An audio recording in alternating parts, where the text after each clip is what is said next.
Good morning friends. GST platform के YouTube channel में आप सभी का स्वागत है। जी हाँ फ्रेंड्स, जीएसटी के अंदर इनवॉइसिंग को लेकर के नए रूल्स नोटिफाई कर दिए गए हैं। और जो ये जीएसटी के नए इनवॉइसिंग रूल्स हैं, ये बेहद इंपॉर्टेंट हैं, जो कि 1 नवंबर 2024 से इम्प्लीमेंटेड हैं।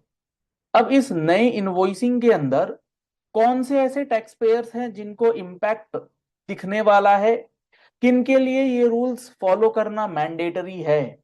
अगर आपने रिवर्स चार्ज मैकेनिज्म के अंदर कोई भी इनवॉइसिंग करनी होती थी, तो अभी तक कोई स्पेसिफाइड टाइम पीरियड जो है वो रूल के अंदर नहीं था। अब एक नया rule, rule number 47 capital A जो है, वो गवर्नमेंट ने इंसर्ट किया है और पुराने जितने भी इनवॉइसिंग के जो कंफ्यूजिंग पॉइंट्स थे उसे क्लियर करते हुए अब एक टाइम लिमिट, नई टाइम लिमिट जो है वो प्रेस्क्राइब कर दी है, ताकि आप अपना इनवॉइसिंग जो है वो सही कर लें। Sir, with in time period अगर इनवॉइसिंग नहीं करेंगे तो क्या होगा? आप इस बात को बहुत भली भांति समझते होंगे कि अगर आपने invoicing with in the prescribed time period नहीं किया है, तो आपके ऊपर इंटरेस्ट की लाइबिलिटी बनना तय है। साथ ही साथ आपके इनवॉइसिंग के डेट के बेसिस पर आपका इनपुट टैक्स क्रेडिट डिपेंड करेगा। सर, रिवर्स चार्ज का इनपुट टैक्स क्रेडिट, क्योंकि रिवर्स चार्ज के अंदर आप पहले उसका पेमेंट करते हैं और फिर उसके सेल्फ इनवॉइसिंग के बेसिस पर उसका इनपुट टैक्स क्रेडिट क्लेम करते हैं। तो ये जो नए लिमिट्स को प्रेस्क्राइब किया है गवर्नमेंट ने, ये बेहद इंपॉर्टेंट है, क्योंकि इससे आपका इंटरेस्ट, इससे आपका इनपुट टैक्स क्रेडिट जो है वो डायरेक्टली इंपैक्ट होने जा रहा है। तो सबसे पहले आपको मैं बताऊंगा कि रूल 47 के बाद एक नया रूल 47 कैपिटल ए इंसर्ट किया गया। और रूल 47 क्या कहता था? वो कहता था कि टैक्स इनवॉइस इशू करने के लिए क्या टाइम पीरियड वगैरह होता है। अब 47 ए की जो टेक्स्ट है वो आपको मैं पहले बताऊंगा, और इसके बाद उसमें जो वर्डिंग्स लिखी है इसका क्या रेलिवेंस है, वो सारी बातें हम लोग आज के सेशन में करेंगे। तो जुड़े रहिएगा इस वीडियो के एंड तक, और इस वीडियो को लाइक और शेयर करना मत भूलिएगा, क्योंकि बहुत ही इंपॉर्टेंट ये अमेंडमेंट किया गया है जिसका इम्पैक्ट 1 नवंबर 2024 से गवर्नमेंट ने बताया है। अब यहां पर जो नोटिफिकेशन आया था, नोटिफिकेशन नंबर 20/2024, जिसमें सीजीएसटी रूल को अमेंड किया है, इसके अंदर जो अमेंडमेंट है वो है इन द सेड रूल्स, यानी कि in the CGST rules after the rule number 47 with effect from 1 नवंबर 2024, 1 नवंबर 2024 से एक नया रूल इंसर्ट होगा, और उस रूल का नंबर होगा रूल नंबर 47 कैपिटल ए। ये रूल क्या कहता है? Time limit for issuing tax invoice in cases where the recipient is required to issue invoice. ध्यान से समझ लीजिए, नॉर्मल रूल क्या है? इनवॉइस कौन इशू करता है? सप्लायर, यानी कि जो सप्लाई करता है। लेकिन 47 ए किसके बात कर रहा है? Time limit for issuing tax invoice in cases where recipient is required to issue invoice. एक पर्सन है राम जो सप्लायर है, एक पर्सन है श्याम जो कि रेसिपिएंट है। तो ये जो नया रूल लग रहा है ये किस पे लग रहा है? ये लग रहा है रेसिपिएंट, यानी कि श्याम के ऊपर। The person who is a recipient and he is required to issue invoice. Sir, recipient क्यों इशू इनवॉइस करेगा? वो इसलिए करेगा क्योंकि सेक्शन 9 सब सेक्शन 3 और सेक्शन 9 सब सेक्शन 4 के अंदर जो सर्विसेज दी गई हैं, वो कौन सी सर्विसेज हैं? जो गुड्स दिए गए हैं नोटिफाइड, वो कौन से गुड्स हैं? वो ऐसे गुड्स हैं जिसपे रिवर्स चार्ज लगता है।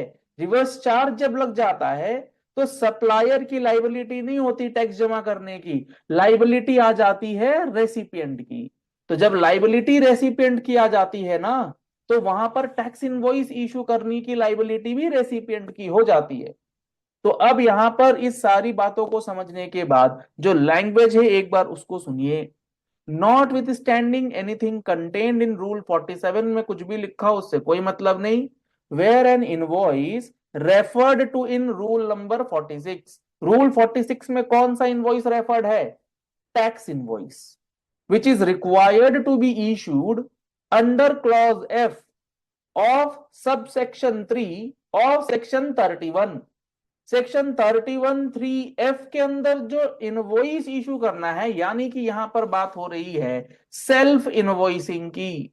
सेल्फ इनवॉइसिंग को जब आप लेकर के आते हैं, सेल्फ इनवॉइसिंग जब आपको बनाना है किसी रजिस्टर्ड पर्सन को, रेसिपिएंट को, who is liable to pay tax under reverse charge, who is liable to pay tax under reverse charge as per the provisions of section 9394, he shall issue the said invoice within a period of 30 days from the date of receipt of said supply।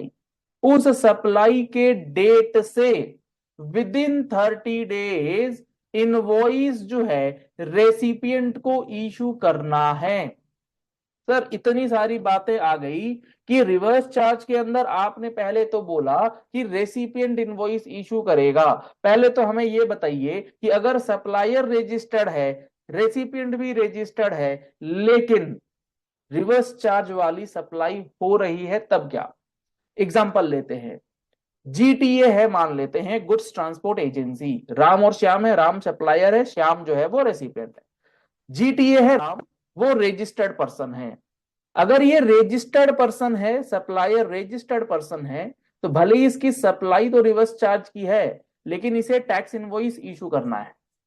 ध्यान से, जब ये tax invoice issue कर रहा है तो फिर recipient का जो 47A कोई लेना देना नहीं है, क्योंकि आपने अगर ध्यान दिया हो तो 47A बात करता है 31(3)(f) की, और 31(3)(f) क्लियरली ये कहता है अगर अनरजिस्टर्ड सप्लायर से कोई चीज ली जा रही है, परचेज की जा रही है, तो आपको एज पर 31(3)(f जो है वो सेल्फ इनवॉइसिंग करना होता है।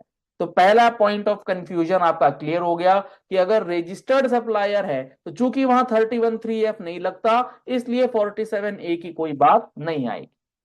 नाउ अब अगर वो जो सप्लायर है वो अनरजिस्टर्ड है, रेसिपिएंट है आपका जो श्याम है वो रेसिपिएंट रजिस्टर्ड है, इसने सप्लाई दी इसको, अब यहां पर जीटीए की सर्विस ले लेता है रेसिपिएंट यानी कि श्याम, तो अब 31(3)(f के मद्देनजर इसको बनाना है सेल्फ इनवॉइसिंग।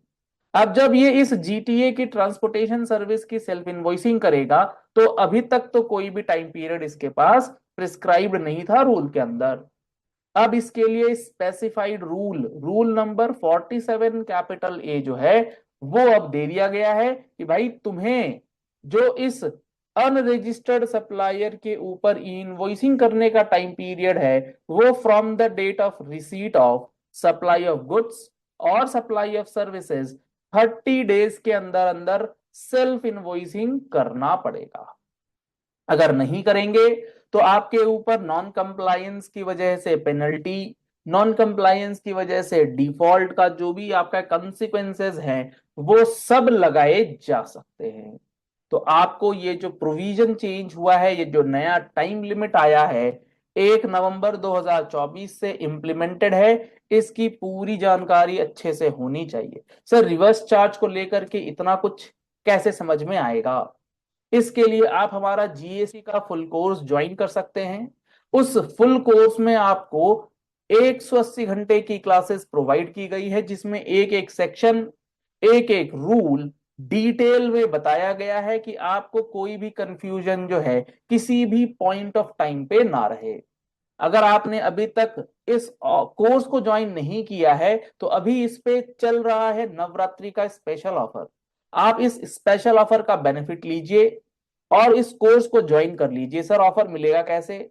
आप हमारा मोबाइल एप्लीकेशन डाउनलोड कर लीजिए, प्ले स्टोर पर अवेलेबल है जीएसटी प्लेटफॉर्म के नाम से, लिंक आपको वीडियो डिस्क्रिप्शन बॉक्स में मिल जाएगा, कॉन्टैक्ट नंबर्स आपको स्क्रीन पर दिख रहे हैं। आप इन सारे मीडियम्स के थ्रू कॉल कर सकते हैं, व्हाट्सएप कर सकते हैं और जानकारी ले सकते हैं इस फुल कोर्स के लिए। क्योंकि अब जो जीएसटी के अंदर और इनकम टैक्स के अंदर चीजें बदली जा रही है, ये आप लोगों के लिए समझना बहुत जरूरी है, और इन सब की अपडेटेड और ऑथेंटिक नॉलेज के लिए आप हमारे यूट्यूब चैनल जीएसटी प्लेटफॉर्म को भी फॉलो कर लें और नोटिफिकेशन बेल दबा करके रखें, कोई भी वीडियो आपसे मिस नहीं होगी। चलिए इस वीडियो को यही एंड करते हैं। आशा करते हैं आपको ये सारी बातें जो है वो बहुत अच्छे से समझ में आ गई होंगी। Thank you and have a nice day.